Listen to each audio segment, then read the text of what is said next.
kulmiyaha dambe markuu baahan yahay dadka wuu baryaa waana isu bihiyaa laakiin marka uu barxad iyo baraare helo dadka wuu biiyaa intaasun baan barashada kulmiyaha dambe ku soo koobaya حين استجارت بقربه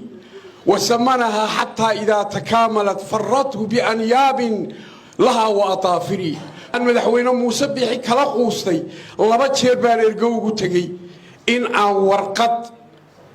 uga sameeyo uga saxeexo waan uga caalwaay gabadha halkan laga bixiyay aynu ku bixinay waxay walaalayihiin ganacsade barxad jibriil xasan faarax oo aan dhalinyaro ah oo dadaal badan sameeyay ninka dhalinyarada ahi maanta dalkiisa hooye uu ka maqan yahay wuxuu ninkaasi yagleelay shirkad ganacsi wuxuu u iibgeeyay beeyadeeni ayuu suuq u soo raadiyay waxaan u ahay xogagaal weyn arrimaha barxad suuqa beeyadu intii aanu barxad soo gelin wuxuu ahaa mid aad u hooseeyo oo jaban beeyadeennana waxaa la keen jiray meelahan dhow ee carabaha barxad wuxuu ku guulaystay inuu beeyadeenna suuq soo helo ganacsigu suuq buu baahayay wuxuu soo helay suuq weyn taasi waxay kaliftay saddex calaamo ayaa laga faa'iiday koow qiimihii beeyada oo kacay oo $9 gaaray kiilogii oo aan weligii taariikhdeena soo marin waa talabaad beeyada Soomaalida oo dhan beeyada kuma taalo dhinaca Soomaaliland oo kaliya dhulka Puntlandna way ka baxdaa beeyo badan baa ka baxda dhammaanteed waxa loo soo iibgeeyay muxuu ahaa shirkadda asli maydi baa laga iibin jiray iyadoo way iibgeyn jirtay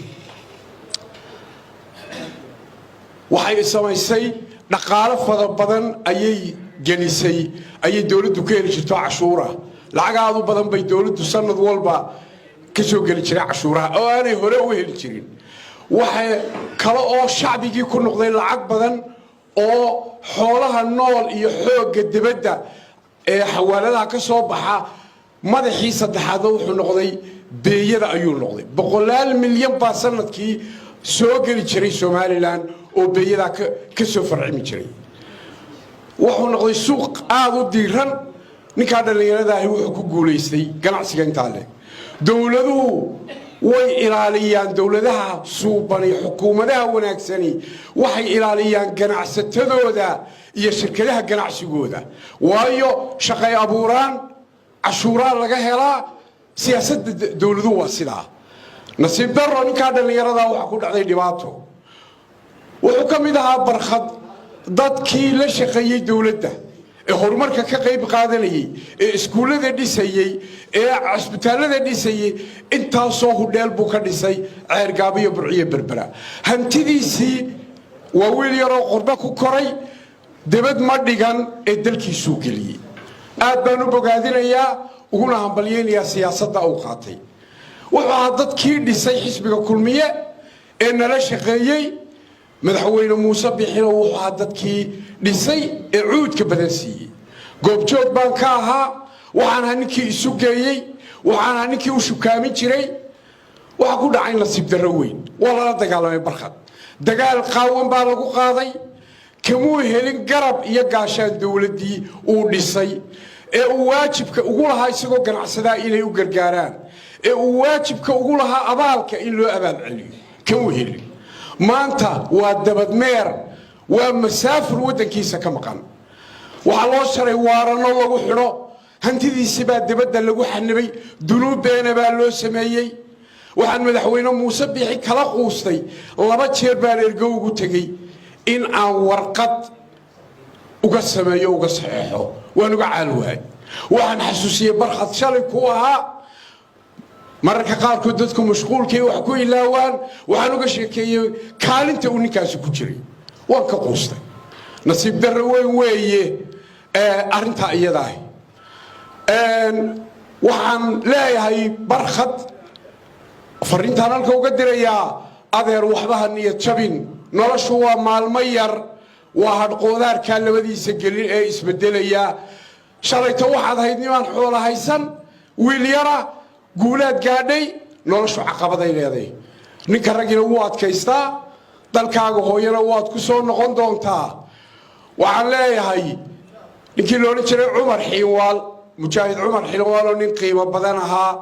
macallinna ahaa markii damana SLM taraqi asaasay ahaa ayaa xilli dhowriye 60 macallin ahaa ayaa nin dhoofay oo markab la socday oo inaadeerkii baa war wadankii baan ku soo noqonayaa iiga waran gabadheer buu tiriyay erayo budhigu ahaa baan ku soo ururinayaa oo aan barkhadna leeyahay qodka guban ka soo baxay intaan yara qiyaasayo qurbahaaga joog ciiradaad kaga qabsoonaani war waxba ku soo noqon buu yiri halkan xorriyadii waynu qaadanay sidaynu moodaynay noqon weyday markabkaaga iska saarow waad iman doontaa buu yiri markay isbedel yimaado barkhad intaas uma leeyahay waxba raggii barkhad la dagaalamay كابالك دعي وحبالك كتيخ مايو هالكن وحبالك كتيخ مايو ومن يصنع المعروف في غير أهله يلاقي الذي لاقى مجير أم عامري نمبابري ريرمي عربة أيا نمان أغارستي ورابع إريدين أي دونيين إني أغارستان ننكيبا نيرمي يابو سو غلي ورابي قيمديسي اسغو دالن ورابي با تنددي سو غلي وو كريباي وو لا دغالماي وو كويدو وريارهن نيكني ورابهني وا اي مغان iyaguna waxay leeyihiin waruwan uga dhayadaan weeriyeen noo soo saar inaga isku dhimanayna buu yiri waraabi buu ka reebay way ka tageen biyuu keenay habeenkiina xoolii buu soo lisay caani buu lisay caani buu ka dhargiyay halkii buu iska tiibsaday isna qiimadu dhinaca kale ka seexday burka bahal kama filan ila waa habar dugaadoo wacad ma lehe habeen barkii buu cunay ninkii sidaa u galay ayuu cunay oo feentay subaxiiba dee laarkii ninkii oo meedo meesha yaala la fiisay waa nin adeerkii ayuu baayimo uu baadi door waraabiyo halkii dheerag la jiifa ayuu helay isagina wuu dilay gabaygaan tirinayo ninka carbeed baa tiriyay ama la'aantu ka sheekeynaya ومن يصنع المعروف في غير أهله يلاقي الذي لاقى مجير أم عامري قفك أبالك أسمي عيدان أمدنين وأهلوا هيني وحول كل ما وحي أول كل ما نكي مجنجلية ورابه أم عامر عرفت وحي رجلتي ورابها أدام لها حين استجارت بقربه وسمنها حتى إذا تكاملت فرته بأنياب لها وأطافري فقل لذي المعروف هذا جزاء من يفعل المعروف في غير شاكري وعيري ودرقيي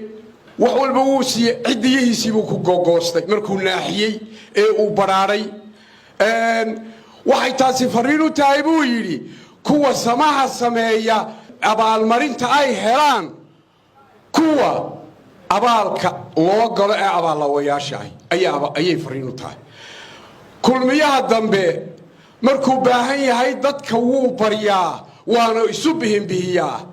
لكن مركو برخديه براره هلو ضدك وو بيا انت سوبان برخدا كل مياه الدنبه كسو كوبيا هذه ادبادو ما سنتين السلام عليكم ورحمه الله وبركاته